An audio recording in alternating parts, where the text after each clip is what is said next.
நலம் காக்கும் ஸ்டாலின், உங்கள் குடும்பத்தின் நலன் அரசின் பொறுப்பு. ஷாங்காய் ஒத்துழைப்பு மாநாட்டில் பங்கேற்றுள்ள உறுப்பு நாடுகளின் தலைவர்களுக்கு அதிகாரப்பூர்வ வரவேற்பு அளிக்கப்படுகிறது. அதனை தற்போது பார்க்கலாம்.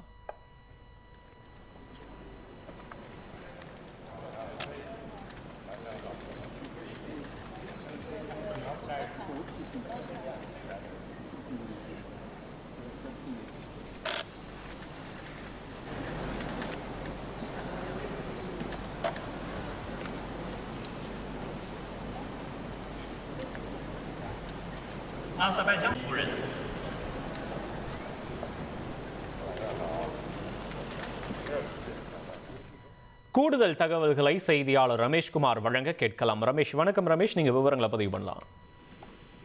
சீனாவின் தியான்ஜின் நகரில் 2 நாட்கள் ஷாங்காய் ஒத்துழைப்பு மாநாடு நடைபெறுகிறது. இந்த மாநாட்டில் பங்கேற்க வந்துள்ள உலக நாடுகளின் தலைவர்களுக்கு தற்போது அபிஷியல் ரிசப்ஷன் என்று சொல்லப்படுகின்ற அதிகாரப்பூர்வ வரவேற்பு அளிக்கப்பட்டிருக்கிறது. சீன அதிபர் ஜி ஜின்பிங்கும் அவருடைய மனைவியும், பிரதமர் மோடி, ரஷ்ய அதிபர் விளாடிமிர் புட்டின், பாகிஸ்தான் பிரதமர் ஷெபாஸ் ஷெரீப் உள்ளிட்ட இதில் கலந்து கொள்ள வந்திருக்கக்கூடிய பல்வேறு உலக நாடுகளின் தலைவர்களுக்கு கைகுலுக்கி வரவேற்று அதிகாரப்பூர்வ வரவேற்பை அளித்திருக்கின்றனர். முன்னதாக உறுப்பு நாடுகளின் தலைவர்கள் அனைவரும் ஒன்றாக இணைந்து குழு புகைப்படமும் எடுத்துக்கொண்டனர்.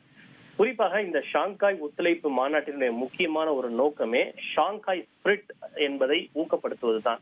அதாவது இந்த ஷாங்காய் ஒத்துழைப்பு நாடில் மொத்தம் 10 நாடுகள் உறுப்பினராக இருக்கின்றன. இந்த 10 நாடுகள் உலக மக்கள் தொகையில் சுமார் 40% மக்கள் தொகை இந்த ஷாங்காய் ஒத்துழைப்பு அமைப்பில் இருக்கக்கூடிய நாடுகளை சார்ந்தவர்கள் என்பது குறிப்பிடத்தக்கது. இந்த ஷாங்காய் ஒத்துழைப்பு அமைப்பு நாடுகள் மொத்த உலக ஜிடிபியில் 20% வகிக்கிறது. அதே போல மொத்த உலக பரப்பளவில் 22% வகிக்கிறது என்பது குறிப்பிடத்தக்கது.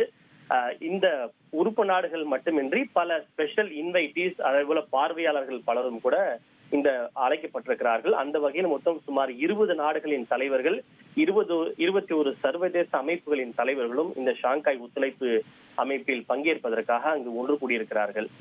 குறிப்பாக இந்த ஷாங்காயினுடைய முக்கியமான நோக்கமே பொருளாதாரம், பாதுகாப்பு, ஒத்துழைப்பு, அதே போல வர்த்தகம் உள்ளிட்ட பல்வேறு விஷயங்களில் ஒருங்கிணைந்து செயல்படுவதுதான் இந்த ஷாங்காய் ஒத்துழைப்பு அமைப்பு நாடுகளினுடைய முக்கியமான ஒரு நோக்கமாக இருக்கிறது. இது குறித்தெல்லாம் விவாதிப்பதற்கு தான் இந்த கூட்டமானது மாநாடானது நடைபெற இருக்கிறது. இந்த மாநாட்டின் முடிவில் தியான்ஜின் டிக்ளரேஷன் என்று சொல்லப்படுகின்ற கூட்டு பிரகடனம் வெளியிடப்படும் என்றும் எதிர்பார்க்கப்படுகிறது. விவரங்களுக்கு நன்றி ரமேஷ்குமார். நலம் காக்கும் ஸ்டாலின், உங்கள் குடும்பத்தின் நலன் அரசின் பொறுப்பு.